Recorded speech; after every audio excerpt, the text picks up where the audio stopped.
है कि मैं आपको एक और डेरिवेटिव सेंड करूंगा, ठीक है। Okay sir. सही। फिर हम एक टेस्ट भी रखेंगे और डेरिवेटिव्स को इंटीग्रेशन के साथ साथ बड़े बेहतरीन तरीके से रिवाइज भी करेंगे, ठीक है। Okay sir. अच्छा, आपने 2.10 के ट्राई किए थे क्वेश्चन या नहीं हो पाए अभी? सर मैंने दरअसल अभी ट्राई नहीं किया था इनको। अच्छा अच्छा, चले। मैं फिर आपसे कल पूछ लूंगा, कल तक कर लेंगे। जी सर, मैं आज आपको कर लूंगा दिन सर, कल मैं आपको रिपोर्ट दे दूंगा इनके बारे में। सही है। आपके पास बुक है ना? तो मैं पेज नंबर 118 की बात कर रहा हूँ। जी सर, मेरे सामने है बुक बिल्कुल। उसमें ना दो क्वेश्चन है, फैजान, 7 और 9। तो यस। मैं यहाँ ना लिख देता हूँ कि question number 7 and question number 9 are very very similar questions, और ये हैं भी बड़े इंपॉर्टेंट क्वेश्चन, ठीक है। जी मैं सर। मतलब अगर इस एक्सरसाइज को देखूँ ना, तो मैं ये कहूंगा कि इस एक्सरसाइज के ये वाले दो क्वेश्चन इंपॉर्टेंट हैं, बाकी के थोड़े से टेक्निकल भी हैं। मुश्किल नहीं कहूंगा मैं, टेक्निकल कह दूंगा। तो अभी देखते हैं कि इसको कैसे माइंड करते हैं। क्वेश्चन नंबर 7 और 9 में से ना मैं आपको क्वेश्चन नंबर 9 कराऊंगा। थोड़ा सा वो मुश्किल है मेरी नजर में, लेकिन वो भी आप जब करेंगे तो आप कहेंगे सर आपने तो वैसे ही कहा था मुश्किल है। मुश्किल है नहीं। जी सर। वो कहते ये हैं कि N open tank of a square base of side x and vertical sides is to be constructed to contain a given quantity of water। पहले फैजान हम डील कर रहे थे ट्रायंगल्स को और रेक्टेंगल्स को, वो 2 डायमेंशन होती है ना, जिसमें जस्ट लेंथ और विड्थ होती है। अभी जी। हम बात कर रहे हैं एक ओपन टैंक की। ओपन टैंक की मैं एग्जांपल आपको यूं दूंगा, जैसे अभी आप रूम में बैठे हैं ना, और इस रूम के ऊपर से अगर हम छत हटा दें ना, रूफ की बात मैं ना करूं, तो इसको मैं ओपन टैंक कहूंगा। अगर आप ऊपर वाले रूफ को कंसिडर नहीं कर रहे तो you are left with the 5 sides only ना। 4 आपके पास वॉल्स आ जाएंगी और एक फ्लोर आ जाएगा जहां पे हम बैठे हुए हैं। ये बात समझ आ गई? Yes sir. देखिए इसके ना 3 फैक्टर हैं फैजान, लेंथ, विड्थ और हाइट ना। उन्होंने जब ये कह दिया है ना कि इसकी बेस स्क्वायर है, तो उन्होंने बेसिकली ये कह दिया है कि इसकी लेंथ और विड्थ सेम है, ठीक है। हाइट जस्ट इसके डिफरेंट है। तो ये मैंने आपके सामने तकरीबन एक क्यूब ड्रॉ करने की कोशिश की है अपनी तरफ से। जी सर। तो इसको देखते हैं। आरिफ साहब क्या हाल है, ठीक है? अस्सलाम वालेकुम सर, सॉरी सर मैं लेट हो गया, मैं खाना खा रहा था जरा सा। एक तो सर आपकी टाइम्स एक दूसरे के साथ मिक्स हो रहे हैं, खाने का टाइम क्लास में आ रहा है। और सर क्लास का वो टाइम बस खाने में इशा चला के जाए। बाद जो है ना खाना खा लेते हैं, तो बस साथ जल्दी लगी है तो मैं बैठ गया था। मैं जब आपकी क्लास नहीं लिया करता था ना, तब मेरा टाइम हुआ करता था 8 बजे खाने का ना। हाँ एग्जैक्टली सर, 8 बजे तो होता है खाने का टाइम। हाँ, लेकिन वो मैंने अब चेंज कर दिया ना क्लास की वजह से। क्या हाल है? नहीं नहीं, सही बात है, वो बस आज मैं थोड़ा लेट हो गया। अच्छा चलें, कोई इशू। खैर अच्छा चलें ये सही, देखिए, कंटिन्यू। ये ओपन टॉप है इसका, यहाँ रूफ, इस फ्लो रूफ की मैं बात नहीं कर रहा। तो इसको थोड़ा सा इमेजिन कीजिएगा ना, तो ये फ्लोर है, this is the floor of the room जहाँ हम बैठे हुए हैं। थोड़ा सा इसको 3 डायमेंशन में सोचने की कोशिश कीजिएगा। ये इसकी एक साइड है, this is the second side, this is the third side, और ये जो फ्रंट पे आ रही है ना, this is the fourth side. ठीक है फैजान, आरिफ, जी ये सर। बात क्लियर है? अच्छा, ये जो इसका फ्लोर है ना, ये बेसिकली उन्होंने कहा था with the square base. So square base का मतलब ये है कि लेंथ और वेट सेम होगी। तो हाइट क्योंकि डिफरेंट है, तो हाइट को मैं ना वाई कह देता हूँ, ठीक है। अब उन्होंने ना इसमें लिक्विड कंटेन करने का कहा है, वाटर कंटेन करने का। अच्छा, जब हम वाटर कंटेन करने लगे होंगे ना, तो अंडरस्टूड बात है कि वॉल्यूम की बात होगी। और आपको पता है वॉल्यूम का फॉर्मूला क्या होता है? वॉल्यूम होता है length into width into height. ये देखें, length into width into height. So volume हो जाएगा हमारे पास एक्स स्क्र y, और इसको हम ना इक्वेशन नंबर 1 कहते हैं। ठीक है। अच्छा, दूसरी बात ये देखिएगा कि वो ना इसको कंस्ट्रक्ट करना चाह रहे हैं। स्टेटमेंट यूं है, an open tank of a square base with the vertical side is to be constructed. हम इसको ना कंस्ट्रक्ट करना चाह रहे हैं। अच्छा, जब हम इसको कंस्ट्रक्ट करना चाह रहे हैं तो कंस्ट्रक्ट करने के लिए हम हमेशा सरफेस एरिया की बात करते हैं। सरफेस एरिया किसकी बात करते हैं फैजान? अरे surface area. Surface area. Sir अच्छा, सरफेस सरफेस, हाँ, सरफेस एरिया इज बेसिकली कि इसके ऊपर ना मटेरियल कैसे यूज हम करेंगे, कितना यूज करेंगे। हमारे पास इस टोटल रूम की ना 5 साइड्स हैं, होनी 6 चाहिए थी, but because this is the open tank ना, तो टोटल नंबर ऑफ साइड्स जो हैं वो 5 है हमारे पास। सही है। अच्छा, अगर टोटल नंबर ऑफ साइड्स 5 हैं और हमारे पास जो बेस है वो स्क्वायर है, अब जरा देखिएगा, इस बात को अंडरस्टैंड कीजिएगा। एक हमारे पास हो गई बेस, ये मैंने आपके सामने ड्रॉ कर दी, स्क्वायर बेस। और बाकी जो इसकी दीवारें हैं ना 4, वो स्क्वायर नहीं है। वो मैं आपको पिछली डायग्राम से जाके ना कोऑर्डिनेट भी करेंगे हम, वहां जाके ये देखें। इसकी लेंथ x है, इसकी विड्थ y है। इसकी लेंथ x होगी, इसकी विड्थ y होगी। इसकी लेंथ x होगी, इसकी विड्थ y होगी। लेंथ x होगी और विड्थ y होगी। व्हाट डज इट मीन्स कि जो फ्लोर है वो तो स्क्वायर है, ठीक है, लेकिन जो दीवारें हैं ना 4 हमारे पास, जो हमारे पास 4 वॉल्स हैं इसकी, वो हमारे पास रेक्टेंगल है। ठीक है। ये हमारे पास टोटल 4 हैं और ये हमारे पास 1 है। मैं बात कर रहा हूँ सरफेस एरिया की। सरफेस एरिया होता है कि इस रूम को हम कंस्ट्रक्ट कैसे करेंगे। तो इसका जो एरिया होगा वो तो आ जाएगा एक्स स्क्वायर, और जो 4 वॉल्स है ना उसका एरिया आ जाएगा x y plus x y plus x y plus x y. जी, ये तमाम बच्चों को ये बात क्लियर हो गई है? जी सर। सही। सरफेस एरिया में this is basically floor and these are 4 walls. जो वॉल्स हैं वो हमारे पास रेक्टेंगल है, और जो फ्लोर है हमारे पास वो हमारे पास स्क्वायर है। तो बेसिकली सरफेस एरिया बन चुका है एक्स स्क्वायर प्लस 4xy। हमने ना इसको क्या करना है, इसको हमने मिनिमाइज करना है, क्योंकि उन्होंने कहा ये है कि it should B least, surface area should be least. इसको मैं इक्वेशन नंबर 2 कह देता हूँ। अब जरा इक्वेशन नंबर 1 में अगर मैं वापस चला जाऊँ ना, तो इक्वेशन नंबर 1 से मैंने वैल्यू निकालनी है y की। तो मैं लिख दूंगा from equation number 1 v was equal to x square y ना। तो फैजान यहाँ से y की वैल्यू क्या आ जाएगी, can you tell me? V over v, x square. हाँ exactly, v over x square. अच्छा, इस वैल्यू को ना यहाँ आप पुट करते हैं। So s is equal to x square plus 4x अपनी जगह पे है, so v over x square आ जाएगा यहाँ पे। तो मेरे पास जो सरफेस एरिया बन जाएगा ना वो बन जाएगा x square plus 4v/x। So this is the function which is to be maximized, but v is a constant। तो इसको मैं नेक्स्ट पेज पे लिखूँ ना, तो ये बन जाएगा v, सॉरी, नेक्स्ट पेज पे मैं लिखूँ तो बन जाएगा x is equal to x square plus 4v x की पावर -2। अब इसको मैं मिनिमाइज करने लगा हूं। फॉर दैट मैं इसका पहला डेरिवेटिव ले लूंगा। तो हम क्या करते थे, इसका एफ ऑफ एक्स कह देते थे ना फैजान? Yes sir. आरिफ, आप भी क्लास में हैं? यस सर, मैं सुन रहा ग्रेट। तो हम इसको एफ ऑफ एक्स कह देंगे। अब हम इसका लेंगे पहला डेरिवेटिव। आरिफ, पहला डेरिवेटिव क्या आएगा, कैन यू टेल मी? हूँ सर। 2x। हाँ ग्रेट, 2x।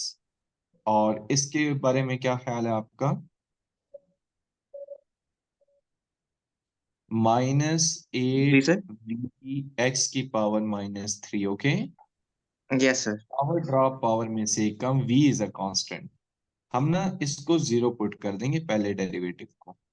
सो फैजान और आरिफ दोनों बड़ी तवज्जो रखिएगा, मैं इसको जीरो पुट कर दूंगा ना, so 2x - 8v(x⁻³ is equal to zero. So बनेगा 2x = 8v(x⁻³ नहीं होगा, ऐसा बोलें? होगा सर। यस सर, ऐसे ही। अच्छा, एक हमने गलती भी कर दी है, आप लोगों ने भी नहीं मुझे बताया कि यहाँ ना पावर 1 थी, ठीक है, क्योंकि वो कटिंग हो गई थी। और यहाँ अगर पावर 1 थी तो यहाँ ऊपर जाके फैजान कितनी होगी फिर ये? सर 1 होगी। हाँ हाँ हाँ, -1 होगी ना ऊपर जाके। सही है। और जब हम डेरिवेटिव लेंगे ना, तो डेरिवेटिव भी हमारा यहाँ से थोड़ी गलती होगी, वो मुझे अंदाजा इस वजह से हो गया था कि पॉइंट हमारा गलत आ रहा था ना। सो -4x⁻² हो जाएगा, ठीक है। और यहाँ जो हमसे मिस्टेक हुई है उसको भी रिमूव कर देते हैं, तो इसको दोबारा ही मैं लिख दूंगा, कोई मसला नहीं। यहाँ हो जाएगा -4xv(x⁻1), सॉरी -2। अब देखिएगा 2x = 4v(x⁻²), ऐसा ही होगा ना, ये उससे कट जाएगा 2 से। सो x = 2v divided by x², यानी कि x³ = 2v। अच्छा, हमें ना x की वैल्यू चाहिए होती है, तो पता है x की वैल्यू क्या आ जाएगी? x की वैल्यू आ जाएगी 2v⁻1/3। अब दोनों बच्चों को ये बात समझ आ गई? जी सर। Yes sir. सही।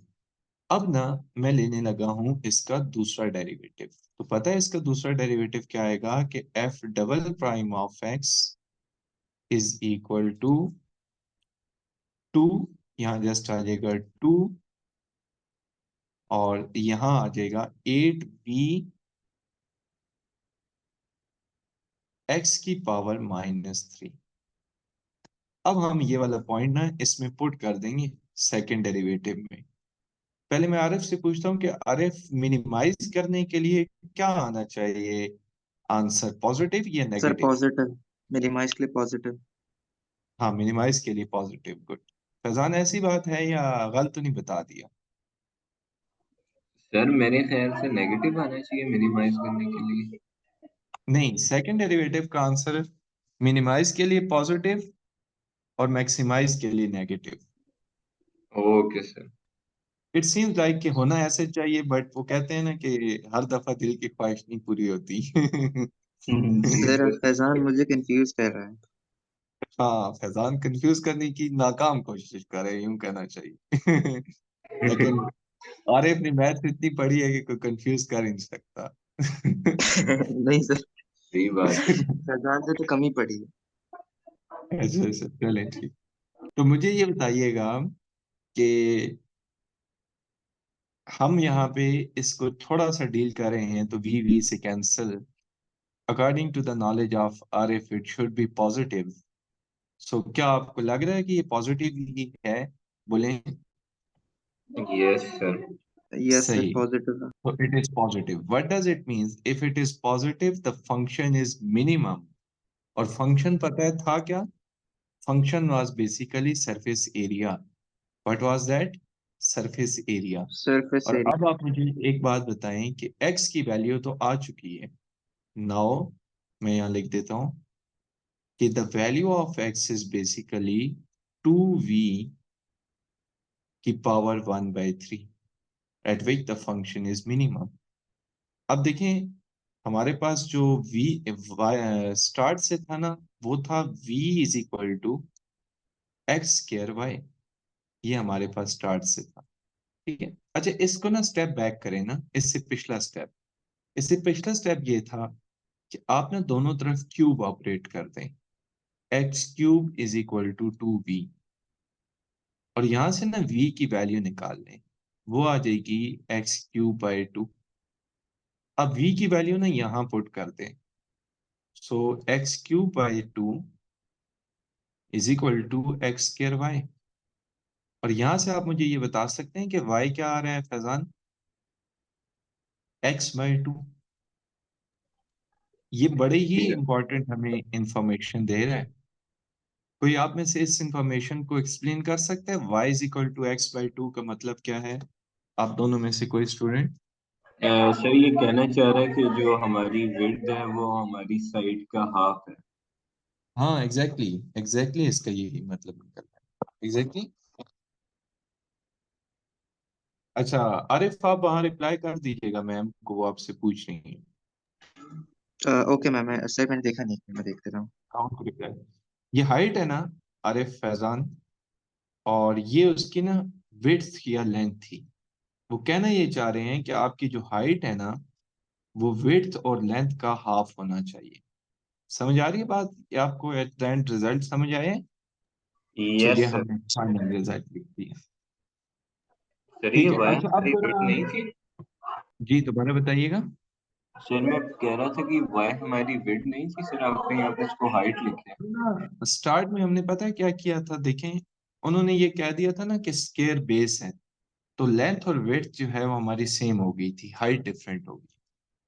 Okay sir, okay okay. सही। तो अब जरा आप एक दफा ना फैजान जरा आप रीड आउट करें क्वेश्चन नंबर 7 और मुझे दोनों का ना डिफरेंस बताइएगा, 7 और 9 का। जी जरा रीड आउट करें।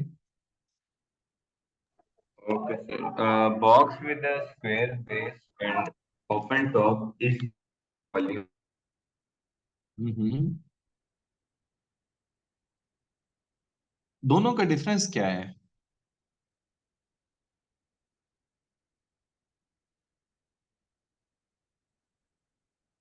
जी are you there? Hello. Yes sir. जी फैजान, दोनों का क्या डिफरेंस है? वैल्यू दे दी ऑलरेडी। हाँ, उनकी तो आवाज काफी ज्यादा कटने लग पड़ी है। ताहा सुनाए, ठीक है? जी सर अल्हम्दुलिल्लाह, मैं ठीक हूँ। आप कैसे हैं? मैं ठीक हूँ। अभी खत्म हुई है फिजिक्स की क्लास? यस सर, 10 मिनट्स पहले। हम्म। चलें ठीक है। आपसे मेरे ख्याल में पहले थोड़ी बहुत बातचीत हो चुकी है ना? जी सर, हो चुकी है। सही है। उस दिन आपने very next day I think नहीं ज्वाइन किया था ना हमें, तो हमने फिर 2.10 स्टार्ट कर दी थी, आज एंड हो जी जाएगी। सर। जी सर, मैं देखा है। तो कल से हमारा है इंशाल्लाह नेक्स्ट चैप्टर, फिर उसको आपने लाजमी कंटिन्यू करना है। इंशाल्लाह सर, इंशाल्लाह। सही। अच्छा फैजान और आरिफ, जी सर। दोनों बच्चे ये बात सुनेंगे कि क्वेश्चन नंबर 7 आपका होमवर्क इस वजह से होगा कि उसके अंदर ना वी की जगह जस्ट 4 आ चुका है। ठीक है, वी की जगह जस्ट 4 है, और वो क्वेश्चन इजीली मैनेजेबल है। Okay, okay sir. Okay. Just you need to replace v with 4। उन्होंने हमें वॉल्यूम की वैल्यू दे दी और कोई चेंज 1% भी चेंज नहीं। तो क्वेश्चन नंबर मैं आपको पहले 11 और 12 करा देता हूँ, चलें, वो जरा शॉर्ट भी हैं। तो 11 और 12 सिमिलर क्वेश्चंस हैं, बिल्कुल सिमिलर क्वेश्चंस हैं। उसमें से मैं एक क्वेश्चन आपको क्वेश्चन नंबर 11 कराता हूँ, जरा उसकी स्टेटमेंट सुनिएगा। Find the point on the curve y is equal to x square minus 1। इस कर्व के ऊपर ना एक पॉइंट है जो कि आपने फाइंड करना है, which is closest to the point 3 and -1, जो कि 3 and -1 के साथ ना क्लोजेस्ट है। इस क्वेश्चन को जरा मैं पहले समझा दूं तो आपको समझ आएगा कि ये क्वेश्चन असल में है क्या। सुनिएगा। एक कर्व है हमारे पास, y is equal to x square minus 1, let's say ये कर्व है ना। हमेशा ये बात याद रखें कि जो आपकी कर्व होती है ना वो कलेक्शन ऑफ मेनी पॉइंट्स होती है। लेट्स से एक पॉइंट यहाँ होगा, एक यहाँ होगा, एक यहाँ होगा, एक यहाँ कोई लाइन भी, इनफैक्ट कोई लाइन, कोई curve, it's collection of infinite many points. ये देखें, इनफाइनाइट मेनी पॉइंट्स की ये कलेक्शन होगी। ठीक है। अब यहाँ एक पॉइंट है 3 - 1, जो कि कर्व से थोड़ा सा डिस्टेंस पे है, लेट्स से। हमने ये बताना ये है कि इन इनफाइनाइट मेनी पॉइंट्स में से कौन सा पॉइंट इस पॉइंट के नजदीक है। आपको क्वेश्चन की स्टेटमेंट समझ आ रही है? This is the curve y is equal to x square minus 1, which is the collection of infinite many points. This is the collection of infinite many points. You need to check कि इन infinite many points में से अब देखें एक इसका distance होगा, एक इसका डिस्टेंस होगा, एक इसका होगा, एक इसका, अप टू सो ऑन यहां तक डिस्टेंसेस होंगे ना। फर्ज करें मैं ऐसा कह देता हूं, सॉरी मुझे इसको स्ट्रेट लाइन इस वजह से ड्रॉ करना चाहिए था कि हमेशा जो डिस्टेंस होता है ना वो शॉर्टेस्ट डिस्टेंस होता है। तो हमने ये बताना ये है कि कौन सा पॉइंट इस कर्व के नजदीक तरीन है। तो पता है इसको हम शुरू कैसे करेंगे? मैं ये कह दूंगा कि लेट से ये जो पॉइंट इस कर्व के नजदीक तरीन है ना वो एक्स वाई है। उसके कोऑर्डिनेट्स क्या हैं बच्चों बताइएगा? एक्स वाई कोऑर्डिनेट्स, ठीक है, जी एक्स सर। वाई। मैं ऐसा कह दूंगा कि let X Y is the point which is closest to this one, और लेटर ऑन हम उस एक्स वाई की ना वैल्यूज फिर फाइंड आउट कर लेंगे। तो यूं मैं लिखूंगा इसके सॉल्यूशन में कि let X Y is closest to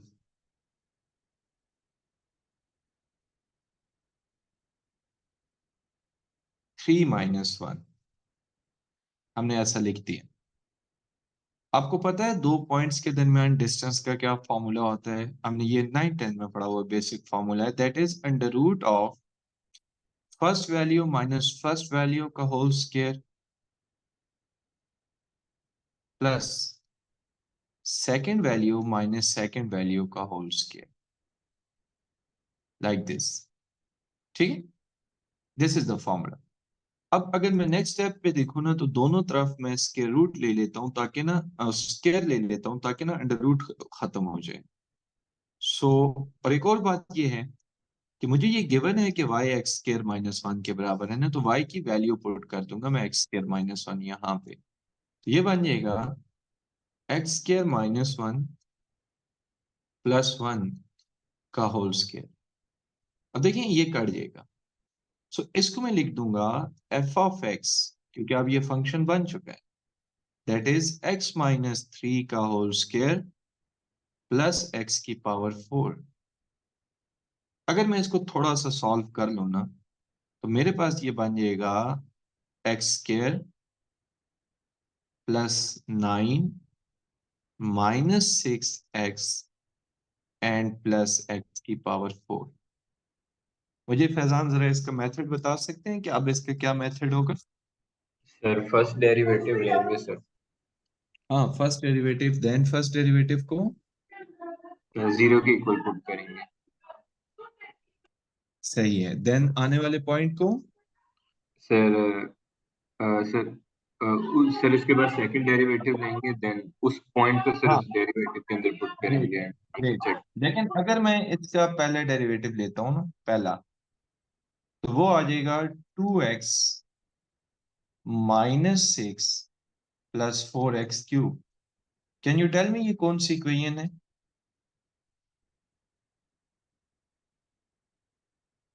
ये Faizan Arif Taha, what is the name of this equation?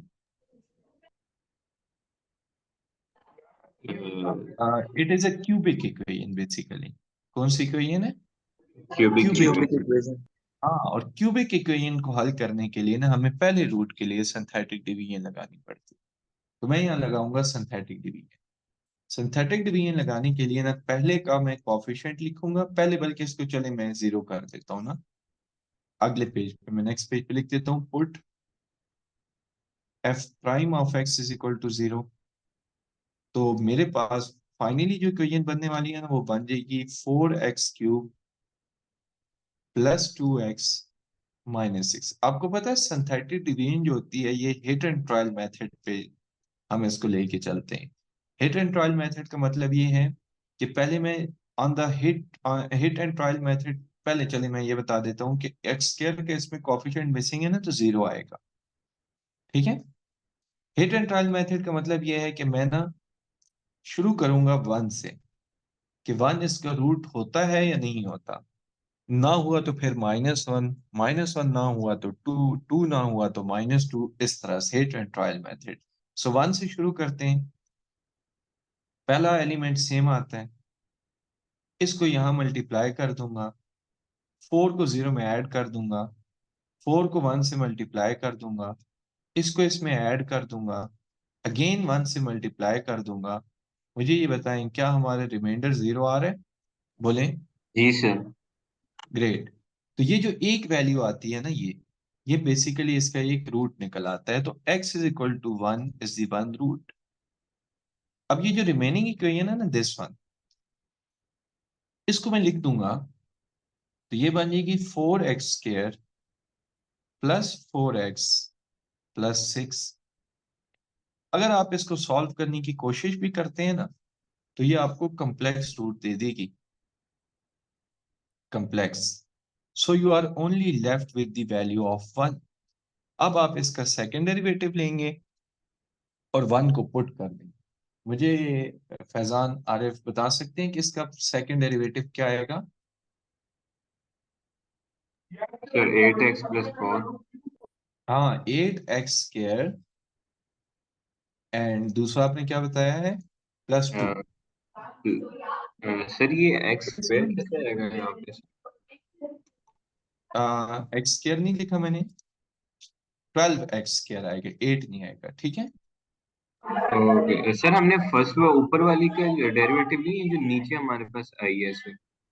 हाँ, ये दोनों एक ही है ना, ये वाली और वो वाली, ठीक है। सर मेरा मतलब है जो हमें ये सिंथेटिक डिवीजन करके सर मिली है इक्वेशन, ये जो हाँ, नहीं नीचे नहीं, की है इसका नहीं, इसका नहीं, ये तो रूट्स के लिए होती है ना, ये रूट्स के लिए। ओके। हमने अब अगेन वापस जाना होता है। अच्छा, इसमें ना आप जरा 1 पुट कर दें, 1 पुट करें तो मुझे ये बताएं फैजान, अगर पहला डेरिवेटिव सेकंड डेरिवेटिव पॉजिटिव आ जाए तो वो आंसर मिनिमम होता है या मैक्सिमम? सर मिनिमम होता है। एग्जैक्टली मुझे ये बताएं कि हमने डिस्टेंस को मैक्सिमाइज करना था या मिनिमाइज करना था? सर मिनिमाइज करना था। एग्जैक्टली तो एट 1 इट इज मिनिमम ना। अब मुझे ये बताएं, एक वैल्यू तो 1 आ चुकी है, सिंस हमारे पास जो इक्वेशन थी ना, फैजान आरिफ ताहा तीनों स्टूडेंट इस बात को सुनेंगे, हमारे पास जो इक्वेशन थी वो थी y is equal to x²-1। आपने जब 1 यहाँ पुट किया ना, तो मुझे ये बता सकते हैं यहाँ से y की वैल्यू क्या आ रही है? 0। 0। So what does it means that now the point is 0, sorry 0 नहीं, पहले हमेशा x की वैल्यू लिखते हैं। Now the point is 1 and 0 which is closest to the given point। ये बात आपको क्लियर होगी? जी सर। क्लियर, समझ आ गया, 100% आसान ये क्वेश्चन। ओके, तो यस क्वेश्चन सर। नंबर 12 आपका होमवर्क होगा, मैं 10 आपको एक्सप्लेन करता हूँ। 10 क्वेश्चन भी बड़ा सिंपल सा यूं है कि मेरे पास ना एक सेमी सर्कल है, एंड यू नो कि semi circle is the half of the circle. So semi circle में ना एक उन्होंने रेक्टेंगल फिट करने की कोशिश की है। आई डोंट नो कि इसमें सर्कल कैसे ड्रॉ होता है इस व्हाइट बोर्ड में, तो फिलहाल आप थोड़ा सा कंप्रोमाइज कीजिएगा। मैं परफेक्ट तो नहीं ड्रॉ कर पाऊंगा but I will try, almost ये हो गया, ठीक है। इसके अंदर ना हम एक रेक्टेंगल फिट करने की कोशिश करें। मुझे ये बताएं कि आप लोग बच्चों क्वेश्चन पढ़ के बताइएगा कि इसका एरिया हमने मैक्सिमाइज करना है या मिनिमाइज करना है? सर मैक्सिमाइज करना है। हाँ, मैक्सिमाइज, एग्जैक्टली। अच्छा, मुझे ये बताएं कि अगर हमारे पास ये एक रेक्टेंगल है, ठीक है, और मैं एक लाइन ड्रॉ करूं यहाँ ओरिजिन से लेकर इस ट्रायंगल तक, तो ये क्या सेमी सर्कल के रेडियस को नहीं रिप्रेजेंट कर रही होगी? जी रेडियस सर। यही होता है ना, सेंटर से लेकर किसी भी पॉइंट तक का जो डिस्टेंस होता है। ये 8 है, कितना है ये? 8, ये उन्होंने हमें गिवन किया है। अच्छा, अगर इसकी टोटल ये जो एक साइड है ना, ये x 2x हो ना टोटल साइड, तो मुझे ये बताएं कि ये वाली साइड कितनी होगी? ये तो x नहीं हो जाएगी, ये वाली? Yes sir. और ये जो है ये तो y नहीं हो जाएगी। अब ये जो छोटी सी ट्रायंगल बनी है ना, इस पे पाइथागोरस थ्योरम लग सकता है, दिस वन। और इस पे जरा पाइथागोरस थ्योरम लगाए ना, तो क्या बनेगा जरा देखिएगा, X square plus Y square is equal to 64। So यहां से वाई स्क्वायर की वैल्यू आ जाएगी which will be 64 minus X square. और यहां से इसको ना मैं इक्वेशन नंबर 1 कह देता हूं। अब जरा इस रेक्टेंगल के एरिया की मैं अगर बात करूं, तो इस रेक्टेंगल की जो लेंथ है ना वो 2x है और विड्थ y है, तो इसका एरिया बन जाएगा 2xy।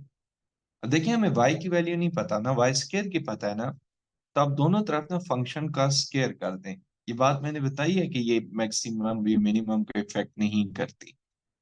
अब आप जरा y स्क्वायर की वैल्यू पुट कर दें ना, तो ये हमारा फंक्शन बन जाएगा, जरा बड़ी तवज्जो के साथ सुनिएगा, फंक्शन बन जाएगा 4x² और वाई स्क्वायर की हम वैल्यू पुट कर देंगे, दैट इज 64 माइनस x²।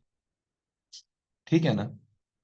और ये हमारा function on the next page बन जाएगा, 64 को 4 से मल्टीप्लाई करें कितना बनेगा भला, 256 256x² एंड माइनस कितना बन रहा है, 4x⁴। मुझे ये बता सकते हैं फैजान, इसमें हमने नेक्स्ट क्या करना होगा? सर फर्स्ट डेरिवेटिव लेके इसको 0 के इक्वल पुट करना है। हाँ exactly, and then and then sir second derivative लेंगे एंड तो सर इसमें से वैल्यू आएगी फर्स्ट डेरिवेटिव को 0 पुट करने के बाद, उसको सर ऑब्जर्व करने के वो पॉजिटिव है नेगेटिव। एग्जैक्टली। फैजान ये बात क्लियर होगी है, आरिफ आपको भी? Yes sir. ठीक है, ताहा आपको भी? आपको चले शायद ना भी हुई हो क्योंकि आपने पढ़ा हुआ है। क्लियर है, ये बात हो जाएगा ये क्वेश्चन। तो यस इसके तो हो जाएगा। लिख देता हूँ, तो ये चैप्टर ऑलमोस्ट एंड हो चुका है विद 2.1 एंड 2.2 लेफ्ट है, वो बात भी हम कर लेंगे, कोई इतना बात नहीं है, कल हम थर्ड चैप्टर शुरू करेंगे। Okay okay okay okay sir. Sir. ठीक है बच्चों, अल्लाह हाफिज, अल्लाह हाफिज। अल्लाह हाफिज सर। ओके सर, अल्लाह हाफिज। अल्लाह हाफिज।